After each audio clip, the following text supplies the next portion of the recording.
Bonjour mes chers élèves, j'espère que vous allez tous bien. On commence aujourd'hui une nouvelle leçon de vocabulaire, le sens propre et le sens figuré. Commençons par lire les phrases. La phrase A, le ciel se couvre de gros nuages gris. La phrase B, maman verse un nuage du lait dans son thé. On constate que le mot nuage se répète dans ces deux phrases. Est-ce qu'ils ont le même sens? On va regarder. La première phrase, on parle du nuage que vous savez tous qui se trouve dans le ciel et c'est le sens premier et courant du mot. La deuxième phrase, est-ce qu'on parle du même nuage qui se trouve dans le ciel? Est-ce que la maman verse un nuage de lait? Non. Donc, on parle de la mousse ici et c'est une comparaison. Donc, dans la première phrase, le mot nuage, c'est un sens propre, c'est le sens courant du mot. Et dans la deuxième phrase, ou bien la deuxième image, c'est le sens figuré, c'est une comparaison au mot nuage. Passons aux deux phrases C et D. J'ai vu une chouette hier soir. La phrase D, c'est la maîtresse la plus chouette du monde. Donc, la première phrase, le mot chouette, c'est la femelle de l'hébeau, c'est un animal. Et donc, c'est un sens propre, car c'est le premier sens du mot, c'est le sens courant du mot chouette. Et la deuxième phrase, est-ce que la maîtresse est une chouette? Non. Donc, c'est la maîtresse la plus douce, c'est la maîtresse la plus gentille. Donc, c'est un sens figuré. De la même façon, on termine par les deux phrases E et F. Mon frère couve la grippe depuis ce matin. La phrase B, la poule couve ses œufs. Donc, il y a le mot couve qui se répète ici.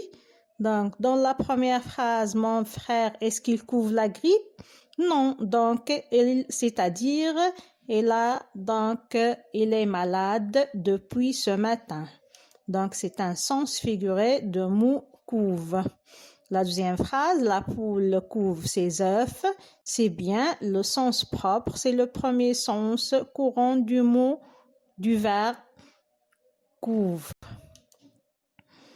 Je retiens, les mots peuvent être employés au sens propre et au sens figuré, et selon le contexte qui permet de comprendre et de repérer le sens utilisé.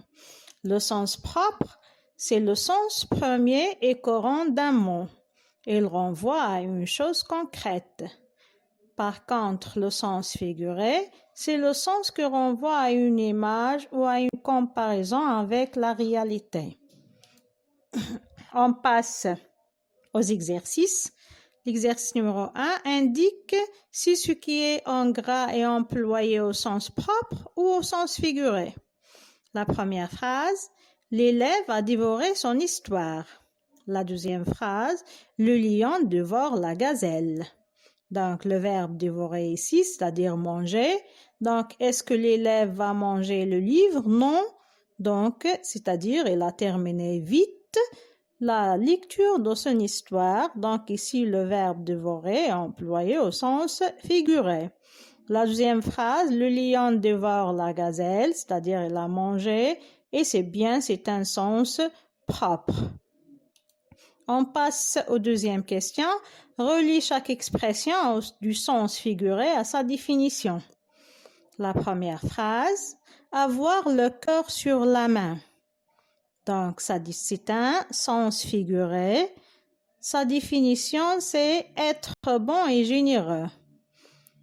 Donc, la deuxième expression, avoir une faim de loup, c'est-à-dire avoir très faim. Troisième expression, donner sa langue au chat, c'est-à-dire ne pas savoir la réponse.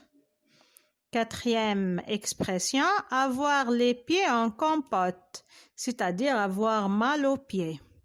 L'expression suivante, être dans la lune, c'est-à-dire être distrait.